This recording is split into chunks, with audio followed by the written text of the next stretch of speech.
안녕하십니까, 팟캐비입니다. 이번 영상에서는 속발음에 대한 제 의견을 간단히 드려보겠습니다. 저는 속발음이라는 것이 이런 개념이 있는지도 잘 몰랐는데 한 구독자분께서 고민을 말씀해 주셨습니다. 속발음을 하지 않으려고 노력을 계속 하는데도 계속 속발음을 하고 있는 것 같다. 어떻게 해야 될까? 다시 말씀드리지만 제가 이 속발음이라는 개념을 이 질문을 받고 처음 알았어요. 그전에는 제가 속발음이라는 말 자체를 알지 못하고 사람들이 이런 것에 대해서 고민하는지도 몰랐습니다. 어떻게 해야지 정말 속발음을 안 할 수가 있을까요? 제 답은 이 질문 자체가 잘못되었다는 것입니다. 그것을 간단하게 알아보겠습니다. 먼저 속발음에 대해서 알아보니 속발음의 역사가 발견되더라고요. 1950년대에 미국의 교육학자 우드 여사라는 분이 스피드 리딩을 개발하면서 이 속발음이라는 말을 언급을 했다고 그럽니다. 그 사례를 보면 자기 박사 논문 지도 교수가 어려운 학위 논문을 굉장히 빠르게 읽더라.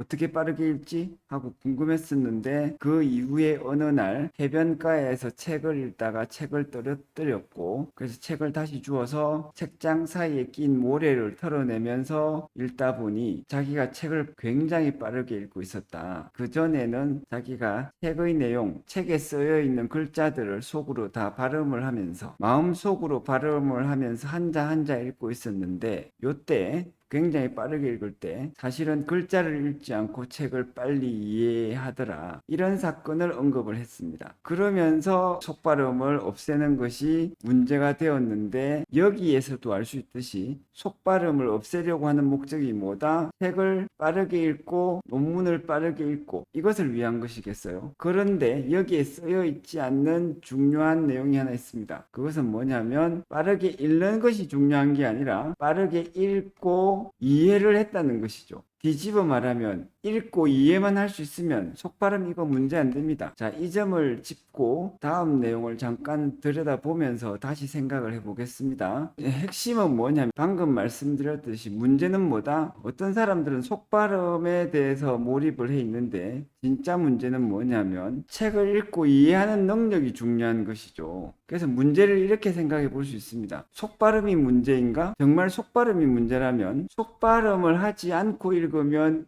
읽고 이해할 수 있는가를 따져봐야 돼요. 제가 볼 때는 제 경험에서나 그리고 또 문해력에 관련되어서 학생들을 가르쳐 봤을 때나 공통적으로 어떤 문제가 있냐면 속발음을 하든 안 하든 간에 책을 읽고 이해할 능력이 없습니다. 읽고 이해하기 어려운 내용을 읽고 있으면서 속발음을 한다? 속발음을 이때 왜 하느냐면 읽는 사람으로서 뭔가 노력을 하는 거예요. 읽고 이해가 안 되니까 이해하기 위해서 어떤 노력을 할까?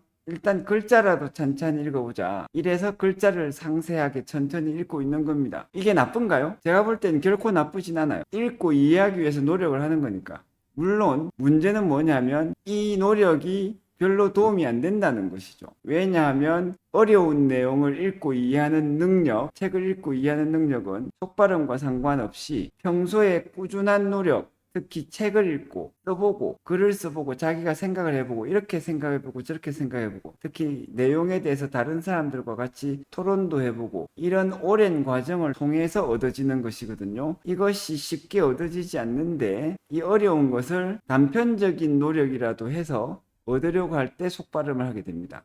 그래서 반복되지만 중요하게 강조드리고 싶은 결론은 이거예요. 읽고 이해하는 능력을 키워야 되고 그것은 어떻게 키우냐면 많이 읽고 많이 써봐야 합니다. 그래서 여러분들이 쉽게 이해할 수 있는 내용의 책을 읽으면 진짜 쉽고 빠르게 읽을 수 있어요. 초등학생이 읽는 동화책 그거 한번 펴보십시오. 쭉 읽으면 글자를 정말 속발음 안 하고 쑥쑥쑥 읽어 나갈 수 있을 겁니다. 처음 보는 동화책도 그럴 거예요. 대충 넘겨 짚어서 이런 내용이 아닐까 그림 보고 글자 탁탁 보면 글자 정말 한자 한자 읽지 않고 이해할 수 있을 겁니다. 문제는 뭐냐면 내가 시험을 쳐야 되는 내용, 그래서 나한테 능력에 붙이는 어려운 내용이 있고 이런 책, 이런 글을 읽을 때는 그게 안 된다는 것이죠. 그것을 속발음을 안 함으로써 해결할 수는 없고 그런 어려운 내용, 난해한 내용, 자세한 내용을 읽고 이해하는 능력은 그런 책을 많이 읽어봄으로써 그리고 그런 내용에 대해서 많이 생각해 봄으로써 그래서 결과적으로 가장 중요한 것인데 실제적으로 이게 가장 힘들기도 합니다.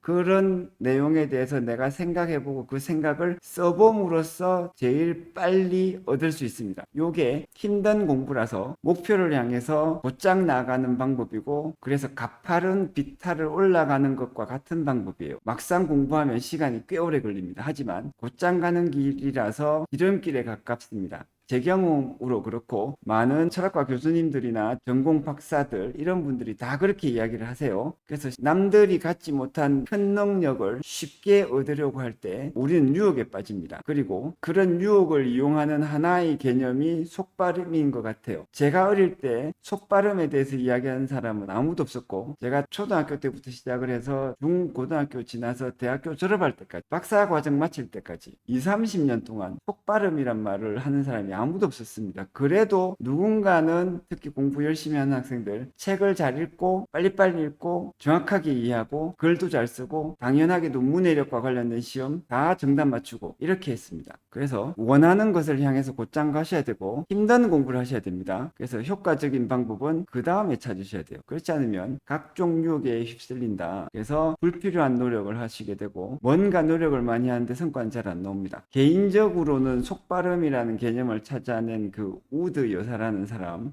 제가 참 보면서 정말 제가 외국 학자들, 한때 유명한 외국 학자들이 만든 저런 개념들에서 놀라는, 어떤 점에서 놀라냐면, 야, 정말 공부와 관련된 개념으로 장사 잘한다. 그 생각을 많이 해요. 그래서 저 사람도 책도 제법 많이 팔아먹고 강연도 많이 한 것 같아요. 그런데 제 경험으로 봤을 때나, 그리고 제 주변에 정말 똑똑한 사람들 많고 공부 잘하는 사람들 많고 연구나 이런 능력에서 뛰어나는 사람들 많거든요. 우리나라에서 뛰어난 연구 능력, 그래서 문해력과 관련된 부분에서는 최고의 능력을 가진 사람들이 다 모여있는 곳에 제가 가봤다고 말씀드릴 수가 있습니다. 거기에서 속발음 가지고 고민하는 사람 아무도 없어요. 그래서 속발음 가지고 속독을 한다, 책을 읽는 법을 가르친다, 뭐 이런 거 전부 장사술이라고 제가 잘라서 말할 수 있습니다. 그리고 속발음의 내용, 저런 개념은 이전에도 없었고 나중에 유행 지나가고 나면 금방 없어질 내용입니다. 읽고 이해하는 능력에 관련되어서는 학술적 글쓰기의 공부를 하는 것이 좋은데, 그 영상도 제가 좀 빨리빨리 못 올려서 죄송스럽습니다만 그런 영상들을 봐보시는 게 더 도움이 되겠고, 특히 영상을 보고 글쓰기 연습을 같이 해보시는 것이 가장 중요합니다. 대신에 미리 말씀드리겠지만 좀 힘들어요. 자, 이렇게 속발음에 대한 저의 견해를, 제 생각을 말씀을 드렸습니다. 좀 자신있게 말씀드릴 수 있는 부분이기 때문에 여러분들은 이 의견을 좀 진지하게 고려를 해보시고, 이 영상이 재미있으셨다면 좋아요와 구독 버튼을 한 번씩 눌러주시면 감사하겠습니다. 그리고 영화를 읽는 서양 철학사가는 제가 쓴 책에도 관심을 가져주십시오. 감사합니다.